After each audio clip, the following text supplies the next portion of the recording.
مجھے ایک مسٹر کا کال یاد آتا ہے، اور اس نے کہا تھا کہ 2 چیزوں کی خبر آج تک کسی انسان کو نہیں، ایک تو نفس کے فریب کتنے ہیں، ایک مقامات رسول کتنے ہیں صلی اللہ علیہ وسلم۔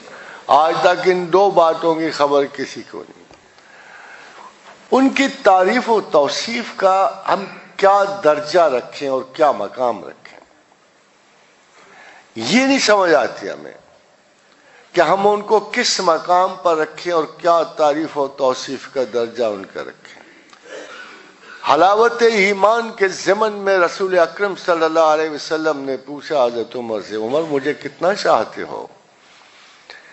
فرمایا یا رسول اللہ اپنی جان سے کم، ہر چیز سے بڑھ کر۔ فرمایا تمہارا ایمان پورا نہیں ہوتا جب تک تم مجھے اپنی جان سے بڑھ کر نہ چاہو۔ فرمایا عمر بن خطاب رضی اللہ تعالیٰ نے، یا رسول اللہ آج کے دن کے بعد آپ مجھے میری جان سے بھی زیادہ عزیز ہیں۔ حضرت حضرات، کون سے درجے پہ محبت رسول رکھو گے؟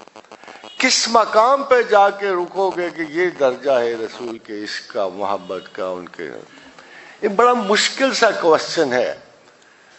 ہاں البتہ میں تو اپنے لفظوں میں صرف اتنا کہہ سکتا ہوں کہ عبادت خدا لا شریک ہے، کہ خدا کی عبادت لا شریک ہے، محمد کی محبت بھی لا شریک ہے،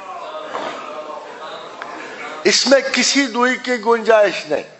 I am committed to my God and I am committed to love my prophet۔ یہ 2 مسلمان کی صفات ہیں، یہی وہ پرائیورٹیز ہیں جس کے سبب آپ کہتے ہو کہ رسول اللہ کو پکارنا کیسا ہے۔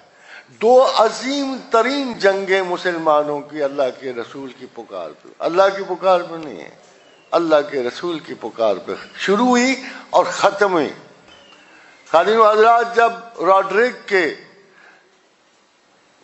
اس کے اسپینیارڈز نے جب مسلمان حاجیوں کا جہاز روکا اور اس میں قتل و غارت شروع کی، تو ایک بوڑھی عورت نے آواز دی، واہ محمدہ،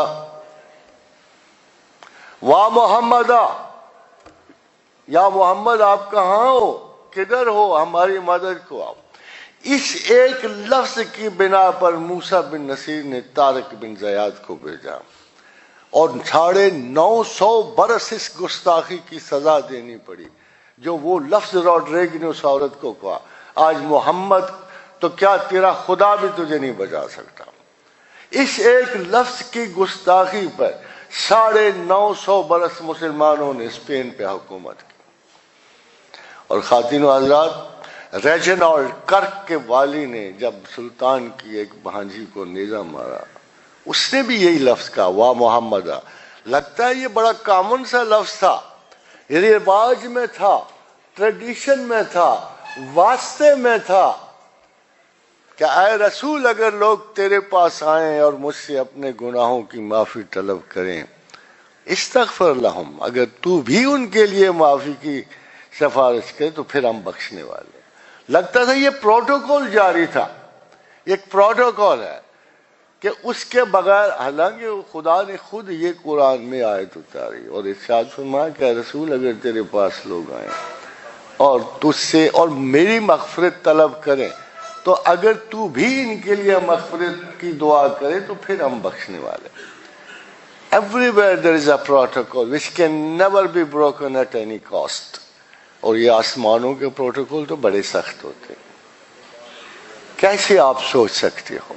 بہت سارے میرے بھی اپنے دعوے ہیں، اگر خدا ڈائریکٹ سنتا ہے تو مجھے کیا ضرورت ہے، مگر ایک سیریز آف ایکشن میں جانا پڑتا ہے۔ آپ نے خدا کو پہچان کا آپ کا کوئی ذریعہ ہی نہیں ہے، قرآن کی پہچان کا کوئی ذریعہ نہیں ہے۔ خواتین و حضرات، ایک زبان مبارک سے 2 لفظ نکلتے ہیں، ایک زبان مبارک سے، اور اسی زبان مبارک کا کہنا ہے کہ یہ قرآن ہے اور یہ میری بات ہے۔ اس کے علاوہ زمین و آسمان پہ قرآن کا کوئی ثبوت باقی نہیں۔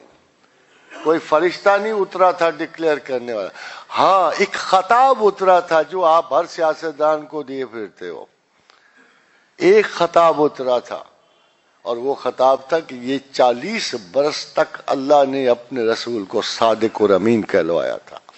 صرف اس قرآن کی شہادت دینے کے لیے کہ جب یہ صادق و امین کہے گا کہ یہ میرا کلام ہے، اللہ نے کہا، تو پھر میرا کلام اور اس کے کلام میں فرق ہو جائے گا، ایک قرآن ہو جائے گا، ایک حدیث ہو جائے گی۔ خواتین و حضرات، یہ پروٹوکول ہے۔